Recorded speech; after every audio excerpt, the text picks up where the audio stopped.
Behind every successful man, there is often a partner whose story remains in the shadows. For Elon Musk, the world's most famous tech entrepreneur, that partner was his first wife, Justine. She was with him before the billions, before Tesla, before rockets to Mars. She witnessed the rise of a man obsessed with changing the world, but she also endured the heavy cost of that ambition. This is not just a love story. It is a tale of how passion, ambition, and control collided, leading to one of Silicon Valley's most high-profile divorces. In this documentary, we'll explore their journey, from how Elon and Justine first met as students at Queen's University, to their fairy tale wedding, the heartbreaking loss of their first child, the growing cracks in their marriage, and the divorce that shook the Musk empire. Before Elon Musk became the richest man in the world, Tesla and SpaceX, rockets and electric cars, there was a shy, awkward young man at Queen's University. He carried with him little more than an accent, a brilliant mind, and dreams so large they seemed almost absurd. And it was here, in the lecture halls and dormitories of Ontario, that he met the woman who would become his first wife, Justine Wilson. Elon arrived in Canada in 1989, escaping mandatory military service in South Africa and hoping for a chance at the American dream. He first landed in Saskatchewan, where he did odd jobs, shoveling grain, cutting logs, even working on a farm. By 1990, he was enrolled at Queen's University in Kingston, a mid-sized school with a reputation for both academic rigor and a close-knit student community. He was 19 years old, awkwardly dressed, intensely studious, and already different. While his classmates partied, Elon spent his nights reading textbooks on physics, engineering, and computing. He had no money, few friends, and carried the air of someone who was always thinking a step ahead. Meanwhile, Jennifer Justine Wilson, born in Peterborough, Ontario, had just entered Queen's as well. She was an English literature student, sharp, independent, with a quiet intensity. While Elon's head was full of equations and rockets, hers was filled with stories and characters. She dreamed not of billion-dollar startups, but of novels that would sit on shelves for years, novels that would outlast her. She was, as friends described, both striking and intimidating, the young woman who knew who she was, even at 18. Elon first noticed her across a crowded common room. She was reading a book, absorbed, her hair falling across her face. For weeks, he kept finding excuses to cross paths. He was drawn to her in the way only a determined young man can be. Finally, he decided to make a move. Elon invited Justine out for ice cream. She said yes, then changed her mind. Perhaps she was busy. Perhaps she wasn't interested. Perhaps she simply wasn't convinced. Most people would have left it at that. But Elon Musk is not most people. The very next evening, Justine heard a knock at her dorm room door.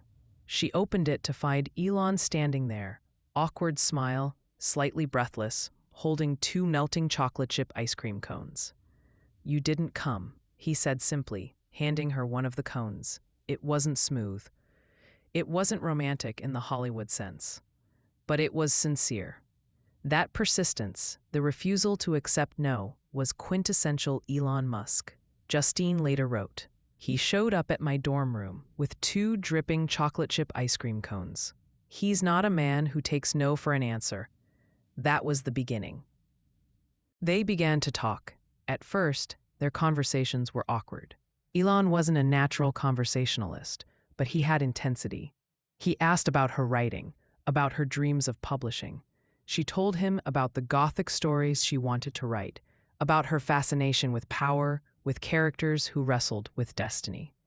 In return, Elon spoke about colonizing Mars, building companies that would change the world, and his certainty that he would one day be a billionaire. It wasn't boastful, at least not yet. It was matter-of-fact, as if the outcome was already decided. For Justine, it was both strange and intriguing. She later admitted that Elon made her feel as though she had walked into one of her novels, as if she was suddenly living inside a story bigger than herself. Their bond wasn't built on romance in the conventional sense. Elon wasn't the flowers and poetry type. Instead, their connection was intellectual and aspirational. They were both outsiders, both driven by ambition, hers literary, his technological. At Queen's, where most students were simply trying to pass their exams and figure out their careers, Elon and Justine spoke in grand terms about the future. They weren't thinking about next week's essay or next year's job applications. They were thinking about legacies. To Elon, Justine was more than a pretty face. She represented something rare, someone who could see his ambition not as arrogance but as vision. And to Justine, Elon was a character unlike any she had ever written. Awkward, determined, strangely magnetic, a man who believed the world could be bent to his will. Their relationship was not yet a love story. Not fully, but it was the spark of something that would shape both of their lives. Their romance blossomed in the crucible of student life. While Elon buried himself in physics and business textbooks, Justine was consumed with writing fiction. She dreamed of publishing novels, while he dreamed of conquering space and technology. They bonded over ambition, two outsiders with something to prove. But Elon wasn't the typical romantic. Instead of roses and poetry, he offered determination, security, and a vision of a future where success would be inevitable. Justine later described him as the man who made me feel like I was a character in one of my novels. After transferring to the University of Pennsylvania in 1992, Elon and Justine drifted apart. He was chasing Silicon Valley dreams. She was focused on literature. But their story wasn't over. Years later, Elon tracked her down, proving again his relentless persistence.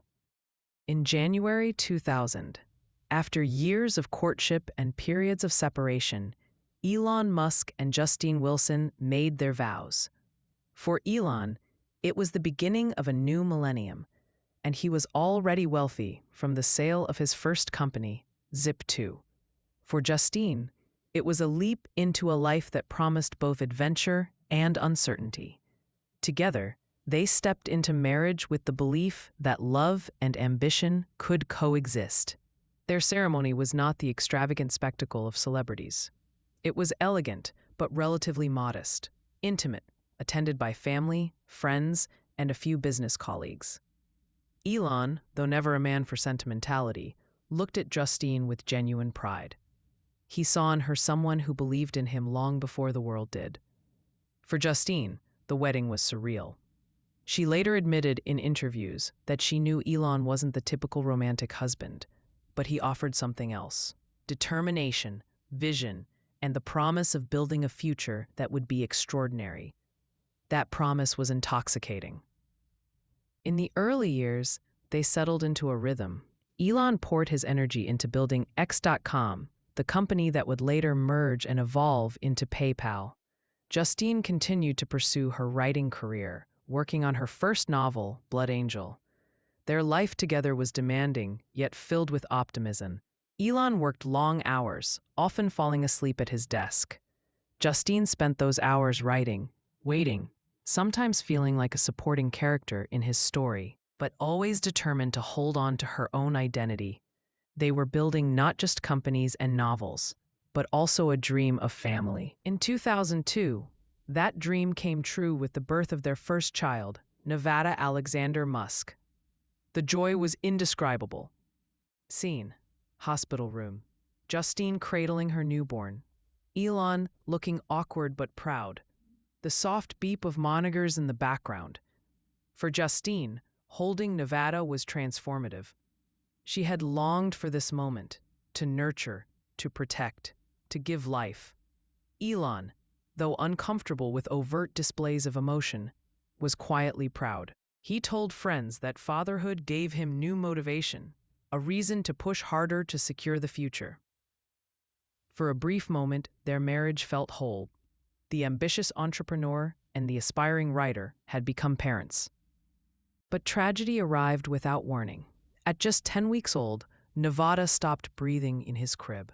He was rushed to the hospital, placed on life support, but after 3 days without brain activity, the Musks made the devastating decision to turn off the machines.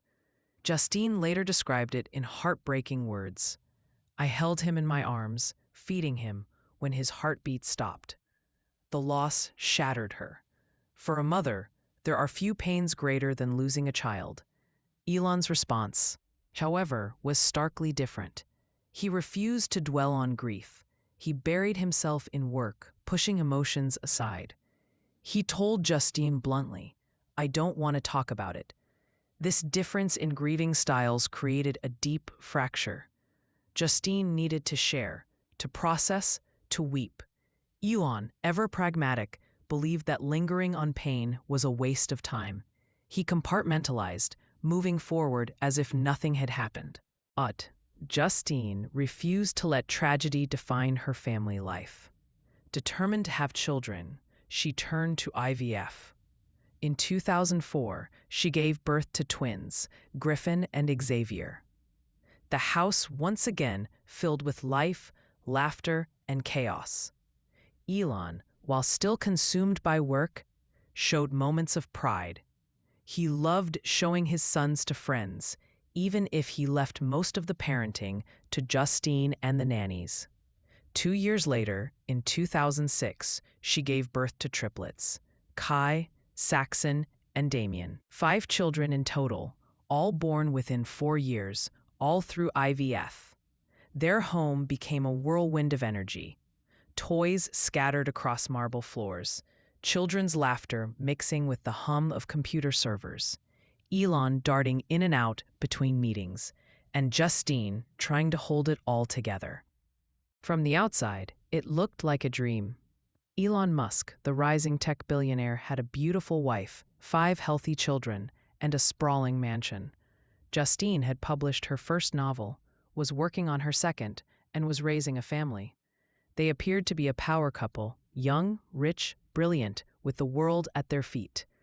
But appearances can be deceiving. Behind the glossy photographs and luxury, small cracks were beginning to spread across the foundation of their marriage.